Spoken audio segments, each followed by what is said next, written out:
Comfort जन सोदोब एबा वार्डखौ जोङो गोबां गिदिर गोलाव मानसिफोरनिफ्राय खोनानो मोनबोबाय लोगोफोर आरो बिजाबावबो गोबां बार लिरनाय नुबोनो मोनबाय। कम्फर्ट जन सोदोब एबा वार्डआबो गुबुन वार्डफोर बायदिनो खामानि मावो, नाथाय बेखौ जों बिजिरनानै नायोबा गोबां गिदिर रिजाल्ट मोननो हायो लोगो। गिदिर गोलाव मानसिफोरनि बुंनाय बायदिब्ला कम्फर्ट जननिफ्राय गोजानाव थानांगौ। कम्फर्ट जना मानसिनि लाइफखौ गाज्रि खालामो। कम्फर्ट जना मानसिनि साक्सेसखौ हमथायो।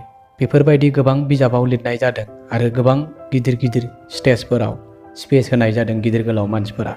जों दा दिनै बे भिडिअ'आव बे कम्फर्ट जन सोदोब एबा वार्डखौ बिजिरनानै नायगोन लोगोफोर। नोंथांमोना जुदि मिथिनो लुबैयोबा भिडिअ'खौ जोबजासे नायलां। हिसाबनिफ्राय बांसिन दिन एबा गोलाव समसिम आराम खालामनायखौनो कम्फर्ट जन होननानै बुंनाय जायो लोगोफोर। जेरै जोंनि बर'आव होनो मावा दाङा जानायल', मालायनि सायाव जानायल', बेफोरबायदिखौनो कम्फर्ट जन होननानै बुंनाय जायो।